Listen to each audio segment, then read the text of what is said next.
In March 2011, 90-year-old Mickey Rooney sat before a United States Senate committee and admitted that he no longer controlled his own money. The man who had once been Hollywood's biggest box office star said he had been left frightened, powerless, and unable to make basic decisions about his own life. 3 years later, when Rooney died, the estate listed in his will was worth approximately $18,000. This was a man who had earned millions, worked for 9 decades, and appeared in hundreds of films. So, how did almost everything disappear? And why did it take him until the final years of his life to publicly explain what had happened? The first bankruptcy came in 1962, and when it arrived, the numbers were almost absurd in their cruelty.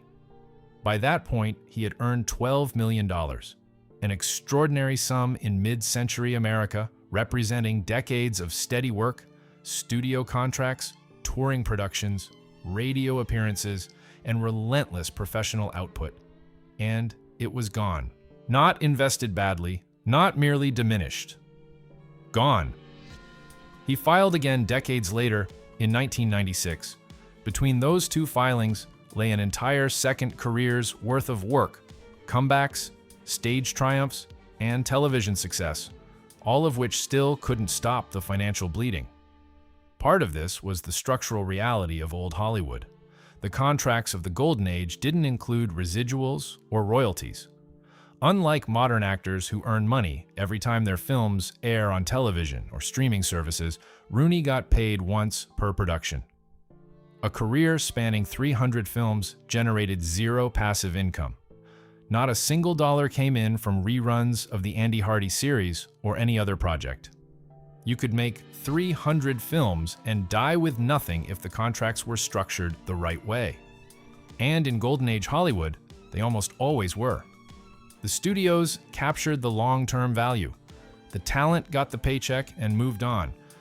But the structural injustice of the studio system only explains part of the wreckage. Gambling consumed large chunks of his earnings. He loved the racetrack and card games. When he won, he kept playing. When he lost, he borrowed money to keep going. This pattern repeated for years. Bad investments compounded the losses. 8 marriages produced 8 divorce settlements, each one a fresh financial wound. Not merely personal chaos, economic catastrophes, recurring and escalating, alimony, property divisions, legal fees, the sheer administrative cost of dismantling a life over and over again. He described himself as broke in 2005. Not struggling, not working through it, broke. And still he worked. This is the part that deserves to be understood clearly. Rooney never stopped working. He kept at it well into his 80s and then his 90s, partly because he had no choice. He publicly stated that at 90 years old, he was still taking jobs not out of artistic passion, but because he needed the income to survive. The man who had once been paid $150,000 a year to be the biggest star in the world was, at 90, accepting roles to keep the lights on. Every film credit in the final decade of his life wasn't a victory lap. It was a bill being paid.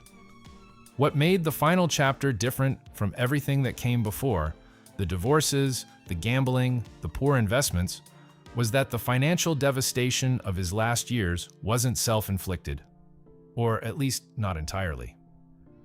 Christopher Auber was the son of Rooney's 8th wife, John Chamberlain. He had been in Rooney's orbit for years, close enough to be trusted, close enough to be given access, close enough to be dangerous. Rooney had entrusted Auber with the management of a company formed to handle all of the actor's professional affairs. What followed, according to the legal complaints that eventually emerged, was a systematic and prolonged dismantling of whatever financial life Rooney had left. Auber allegedly assigned himself 49% of the stock in the corporation and named himself treasurer without Rooney's knowledge or consent. He used his position to take control of Rooney's revenue and residuals, and restricted Rooney from accessing his own funds. The mail stopped coming. Or rather, it came, and Auber intercepted it, refusing to tell Rooney where it was. The medications became conditional. The food became scarce enough that a lock was placed on the refrigerator. The identification documents, passport, state ID, insurance cards, Screen Actors Guild membership card, were confiscated. Olivier was allegedly accused of forcing Rooney to sign financial documents without reading them and requiring him to make personal appearances at Olivier's direction, turning the old actor's remaining professional life into a kind of controlled performance given at someone else's command. The psychological component of the abuse was described in court filings with blunt, clinical specificity. Olivier was verbally abusive, the filing stated. He yelled and screamed. He threatened, intimidated, bullied, and harassed. He used the prospect of foreclosure and the loss of medical benefits as levers to ensure compliance. He told Rooney, even as Rooney continued working and bringing money in, that his finances were in shambles and that he was constantly at risk of losing everything. This is a particularly refined form of cruelty, keeping a man working by convincing him that his survival depends on it, while simultaneously siphoning off the proceeds of that work. Rooney would take jobs, earn fees, and the money would flow in and then flow immediately out of his reach. The physical situation, when it finally came to light, was shocking even by the grim standards of elder abuse cases. When a court-appointed conservator finally gained access to Rooney's circumstances in 2011, he found that the actor owned only a single pair of shoes, was missing all of his identification and medical insurance cards, and could not access his money to buy food or medication. One pair of shoes. A man who had been photographed in white tie and tails across decades of Hollywood productions, who had danced and sung his way through dozens of MGM musicals, who had received an honorary Academy Award, one pair of shoes, and no access to his own bank accounts. Among the things allegedly taken were his Oscar and his Emmy Awards, the physical embodiments of a lifetime's achievement in the entertainment industry, objects that testified to his talent, his longevity, his cultural significance, were gone. The situation was revealed not through any formal investigation or institutional oversight, but through a chance conversation. In 2011, while working on the set of The Muppets, Rooney disclosed his desperate circumstances to a Disney executive. That conversation eventually led to the legal action that followed: the restraining orders, the conservatorship, the lawsuit. Had that conversation not happened, had Rooney not found that moment of connection on that particular set, it is not obvious that anything would have changed. On February 16, 2011, Rooney was granted a temporary restraining order against Christopher Olivier, keeping him at least 100 yards away from the actor. Within 2 weeks, Rooney's attorneys had filed a lawsuit for breach of fiduciary duty, elder abuse, and fraud. A court-appointed conservator took over management of Rooney's personal and financial affairs. Olivier was ordered to return Rooney's identification documents. The legal machinery was finally moving, but what it revealed, as it ground forward, raised questions about whether the justice system could ever fully address what had happened. On March 2, 2011, Mickey Rooney sat before the United States Senate Special Committee on Aging and described, in plain and devastating language, what his life had become. He was 90 years old. He had been acting for more than 8 decades. He had made more than 300 films, received 4 Academy Award nominations, an honorary Oscar, multiple Emmy and Golden Globe awards. Laurence Olivier had called him the best there had ever been. And he sat before a Senate committee and said, "I felt trapped, scared, used, and frustrated. But above all, when a man feels helpless, it's terrible." He told the senators that for years he had suffered silently, unable to muster the courage to seek help he knew he needed. He described the abuse as financial, but made clear that no category fully captured what had been done to him. He said his money had been stolen by someone close. He said his money was taken and misused. And then he said something that captures the particular horror of financial elder abuse more precisely than any legal brief. When he asked for information about his own finances, he was told he couldn't have any of his own information. His own money, his own accounts, his own professional earnings, and he was told he had no right to know what was happening to them. He told the committee that if it could happen to him, it could happen to anyone. This was not false modesty. It was the exact truth. Rooney had access to lawyers, to public recognition, to a professional network that eventually produced a sympathetic executive on a film set. Most elderly people being financially exploited by family members have none of those resources. The statistics Rooney's testimony helped illuminate were grim. Millions of older Americans fall victim to physical, psychological, sexual, financial, or other forms of abuse and neglect every year.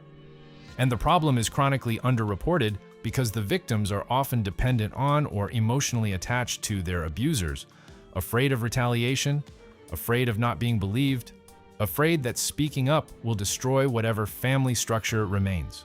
Rooney spoke to that directly. He told the committee, "Because of your love for other family members, you might feel hesitant to come forward. But I want to tell you this, you are not alone and you have nothing to be ashamed of." He had spent years inside exactly the dynamic he was now describing, protecting his abuser through silence, through misplaced loyalty, through the simple human terror of confrontation.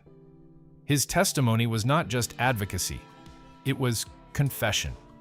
The lawsuit wound through the courts over the following 2 years. The conservator, seeking to recover what had been taken, accused Auber of stealing $8.5 million from Rooney. The number that eventually emerged in settlement was $2.8 million, acknowledged by Auber and his wife as the amount owed. But the settlement came with a catastrophic caveat. By the time it was reached, in October 2013, the Aubers had declared bankruptcy. The $2.8 million judgment was largely unenforceable. The money that had been acknowledged as stolen in a legal proceeding, with a court's imprimatur, could not be recovered because the people who had taken it had nothing left to give. Rooney was 93 years old when that settlement was finalized. He had less than 6 months to live. The legal outcome that had been described at the time of the judgment as justice. His lawyers called it a vindication, praised his courage, spoke of serious consequences for those who abuse seniors, turned out to be a piece of paper. Chris Auber, for his part, maintained his innocence throughout and after the proceedings, claiming the number in the settlement had simply been invented by his attorney as a negotiating figure. He had not paid a cent of it. He was barred from attending Rooney's funeral. When Mickey Rooney died on April 6, 2014, at the age of 93, his estate was valued at approximately $18,000. He owed large medical bills and back taxes. His final will left everything to his stepson, Mark Auber, the other stepson, the one who had cared for him in his final years and with whom he had been living, and disinherited his wife of 35 years and his 9 biological children. The couple's 2012 marital separation agreement had named his wife John as the beneficiary of his pensions and Social Security payments, which represented essentially the entirety of whatever financial floor remained under him.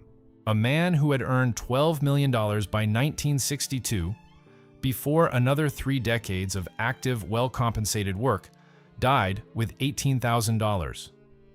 The number is not merely sad, it is the end of a very long story about what Hollywood takes from the people who make it, what bad financial decisions cost across a lifetime, what 8 divorces extract from even substantial wealth, and what happens when an old man's trust is exploited by someone close enough to reach everything. It is all of those things at once, inseparable from each other, each one compounding the others.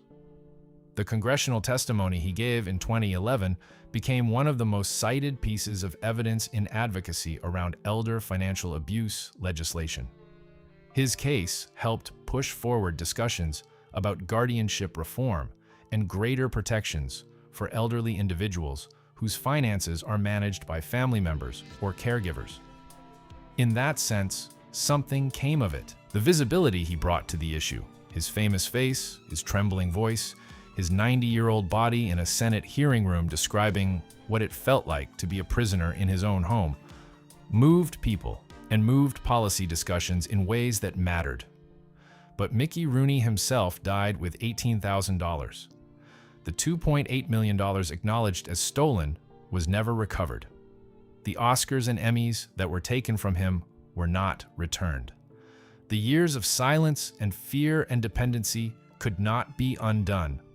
The man who was once called the best there had ever been, by one of the greatest actors of the 20th century, spent his final years unable to buy his own food, wearing a single pair of shoes, waiting for a conservator to arrive and begin the slow, imperfect work of reassembling what was left of his life. Whether $12 million earned and $18,000 left constitutes dying without a cent depends on how precisely you apply the phrase.